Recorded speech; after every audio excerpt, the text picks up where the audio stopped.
Sebab dan akibat dari penyakit dengki. Manusia adalah makhluk unik dan istimewa, berbeda dengan makhluk-makhluk lainnya.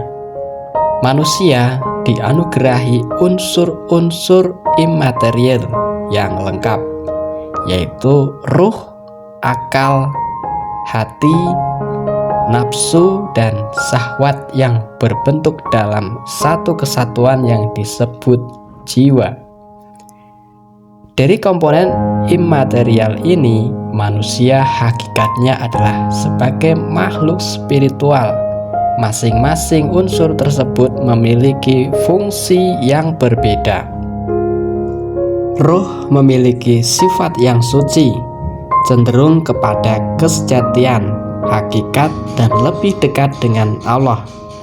Akal berfungsi untuk berpikir, mengingat, menghitung, dan berlogika.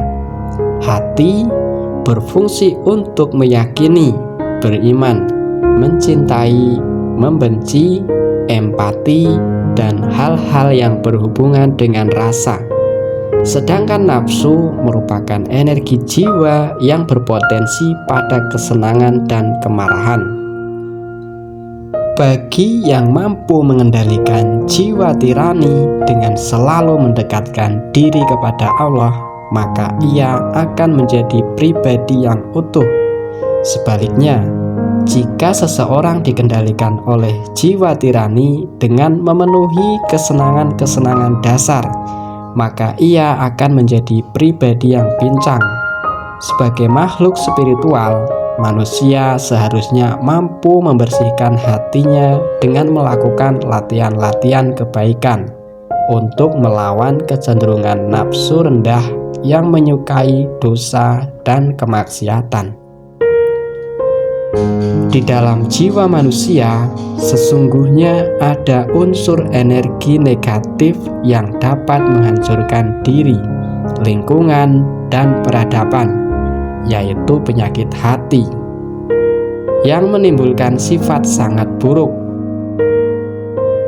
Imam Al-Ghazali dalam kitab Bidayat Al-Hidayah menuturkan bahwa ada 3 sifat hati yang sangat berbahaya, di mana sifat hati tersebut selalu muncul dari zaman ke zaman.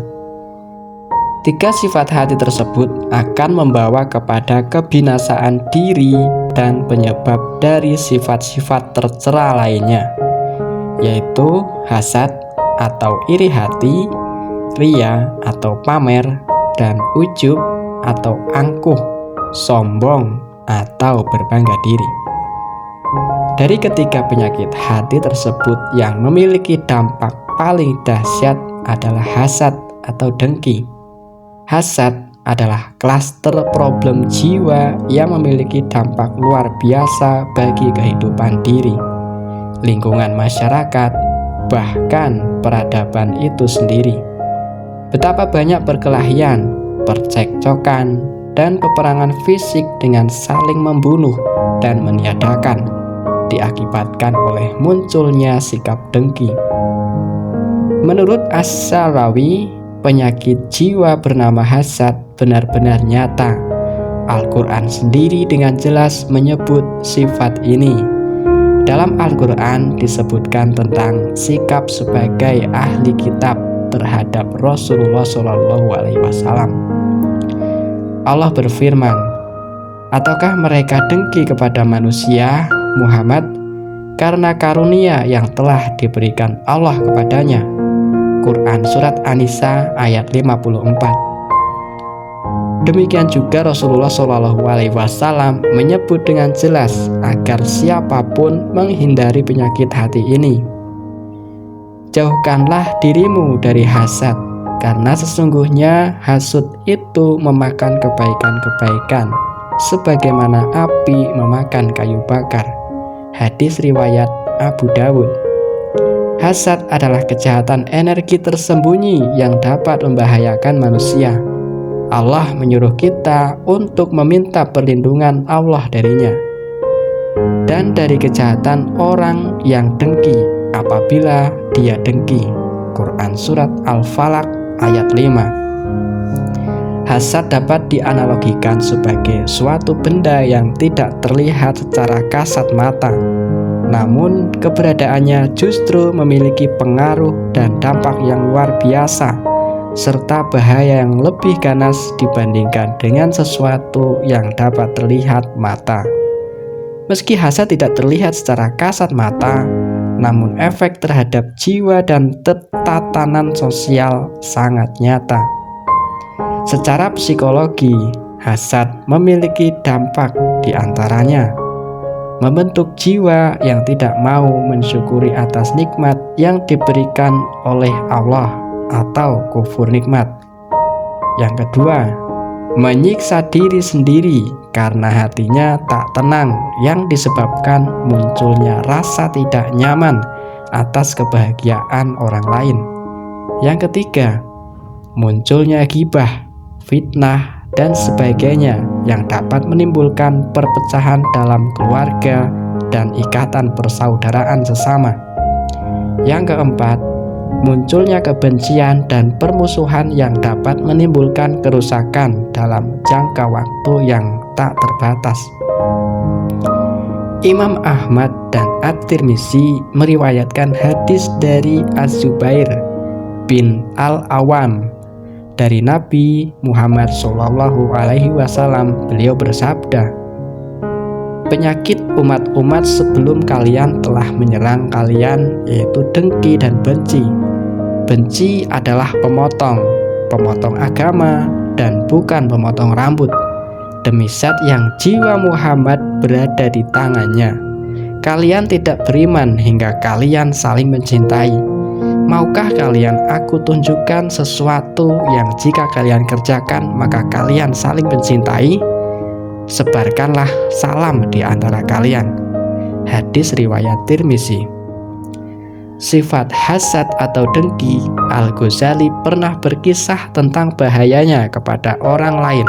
Hasad adalah sikap batin yang tidak senang terhadap kebahagiaan orang lain dan berusaha untuk menghilangkannya dari orang tersebut. Menurutnya, hasad adalah cabang dari syukh, yaitu sikap batin yang bakil untuk berbuat baik. Hasad atau dengki adalah menginginkan nikmat yang dimiliki orang lain dan menghendaki nikmat tersebut berpindah kepada dirinya. Hasad berawal dari sikap tidak menerima nikmat yang diberikan Allah kepadanya, karena ia melihat orang lain diberi nikmat yang dianggap lebih besar. Hasad pun bisa timbul bila seseorang menganggap dirinya lebih berhak mendapatkan nikmat dibanding orang lain. Pada hakikatnya, penyakit ini mengakibatkan si penderita tidak rela atas qada dan qadar Allah. Sebagaimana perkataan Ibnu Qayyim, sesungguhnya hakikat hasad adalah bagian dari sikap menentang Allah, karena ia membuat si penderita benci kepada nikmat Allah atas hambanya, padahal Allah menginginkan nikmat tersebut untuknya. Hasad juga membuatnya senang dengan hilangnya nikmat tersebut dari saudaranya, padahal Allah benci jika nikmat itu hilang dari saudaranya. Jadi hasad itu hakikatnya menentang qada dan qadar Allah. Al-Wafaid halaman 157. Dampak hasad sungguh luar biasa. Hadis yang diriwayatkan Abu Dawud tersebut menyebutkan bahwa hasad bisa menghancurkan seluruh catatan amal saleh. Hasad pun bisa menimbulkan kebencian, sehingga ia sulit berbuat kebaikan pada orang yang ia dengki. Pada saat yang sama, ia pun akan sulit menerima kebaikan yang diberikan orang itu. Orang yang hasad akan sangat lelah, sebab ia tidak pernah puas dengan nikmat yang telah Allah karuniakan. Pikiran dan hatinya menjadi tumpul karena selalu memikirkan dan cemburu atas kenikmatan orang lain. Bila hasadnya memuncak, akan mendorongnya untuk berbuat apapun dengan menghilangkan kenikmatan orang lain, termasuk mencuri, memfitnah, bahkan membunuh. dampak paling besar adalah hancurnya tali persaudaraan dan tumbuh suburnya kebencian. Dikisahkan ada seorang raja memerintah di suatu negeri. Pada suatu hari, seseorang datang ke istananya dan menasihati raja. Balaslah orang yang berbuat baik karena kebaikan yang ia lakukan kepada baginda, tetapi jangan hiraukan orang yang berbuat dengki pada baginda, karena kedengkian itu sudah cukup untuk mencelakakan dirinya.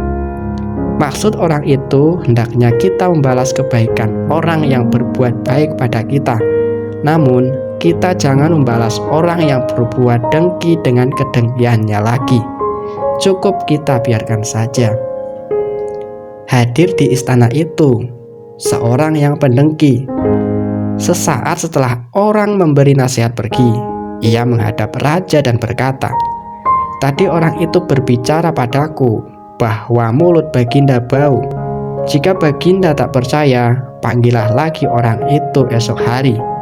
Jika ia menutup mulutnya, itu pertanda bahwa ia menghindari bau mulut paduka." Raja tersinggung dan berjanji akan memanggil si pemberi nasihat esok hari. Sebelum orang itu dipanggil, si pendengki menghampirinya terlebih dahulu dan mengundangnya untuk makan bersama. Si pendengki memberi orang itu banyak bawang dan makanan yang berbau tajam, sehingga mulut si penasehat menjadi bau. Keesokan harinya ia dipanggil raja dan kembali memberikan nasihat yang sama. Raja lalu berkata, "Kemarilah engkau mendekat." Orang yang telah memakan banyak bawang itu lalu mendekati raja dan menutupi mulutnya sendiri karena khawatir aroma mulutnya akan mengganggu sang raja. Melihat orang itu menutupi mulutnya, raja pun berkesimpulan bahwa orang ini sedang bermaksud untuk menghina dirinya. Sang raja lalu menulis surat dan memberikannya pada orang itu. "Bawalah surat ini kepada salah seorang menteriku," ucap raja. "Niscaya ia akan memberimu hadiah." Sebetulnya surat yang ditulis raja ini bukanlah surat untuk pemberian hadiah.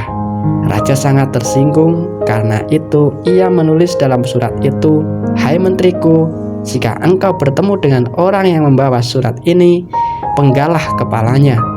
Kemudian bawalah kepada orang ini ke hadapanku." Kemudian bawalah kepala orang ini ke hadapanku. Pergilah si pemberi nasihat itu dari istana. Di pintu keluar ia bertemu dengan si pendengki. "Apa yang dilakukan baginda kepadamu?" Pendengki ingin tahu. "Raja menjanjikanku hadiah dari salah seorang menterinya," ujar si pemberi nasihat, seraya memperlihatkan surat dari raja. "Kalau begitu biar aku yang membawanya," kata si pendengki.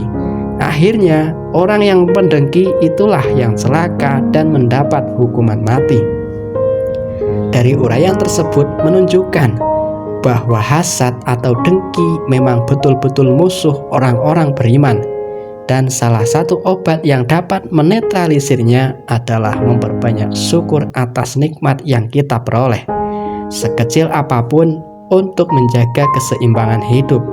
Bukankah Allah telah menjanjikan bahwa semakin banyak kita bersyukur kepadanya, justru Allah akan menambah kenikmatan hingga tak terbatas. Dan ingatlah ketika Tuhanmu memaklumkan, "Sesungguhnya jika kamu bersyukur, niscaya aku akan menambah nikmat kepadamu. Tetapi jika kamu mengingkari nikmatku, maka pasti azabku sangat besar."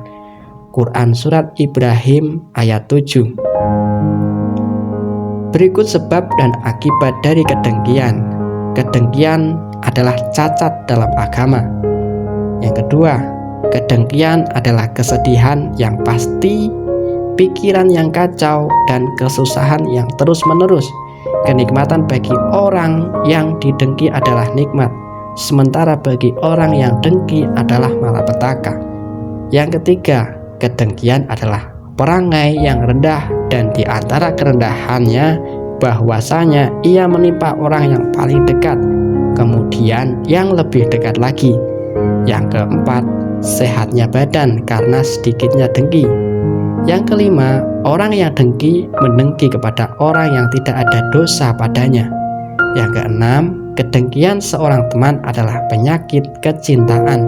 Yang ketujuh, kedengkian diwariskan sebagaimana diwariskannya harta. Yang kedelapan, orang yang dengki melihat hilangnya kenikmatan darimu sebagai kenikmatan baginya. Yang kesembilan, jika Allah berkehendak menguasakan seorang hamba kepada seorang musuh yang tidak mempunyai belas kasihan padanya, maka dia menguasakannya kepada seorang pendengki. Yang kesepuluh, janganlah kalian mendengki karena sesungguhnya dengki itu memakan iman sebagaimana api memakan kayu bakar. Yang kesebelas, seorang yang dengki tidak dapat merasa puas terhadapmu sehingga salah seorang dari kalian berdua meninggal dunia. Yang ke-12, jika engkau melayani seorang pemimpin, maka janganlah engkau memakai pakaian yang sama. Janganlah mengendarai kendaraan yang sama dengannya, dan janganlah engkau mengambil pelayan yang semisal dengan pelayan-pelayannya, maka kemungkinan engkau akan selamat darinya. Yang ke-13, pemilikan menyebabkan kedengkian, kedengkian menyebabkan kemarahan, kemarahan menyebabkan perselisihan, perselisihan menyebabkan perpecahan, perpecahan menyebabkan kelemahan, kelemahan menyebabkan kehinaan, dan kehinaan menyebabkan hilangnya kekuasaan dan sirnanya kenikmatan. Artikel ini dibacakan dari website laduni.id.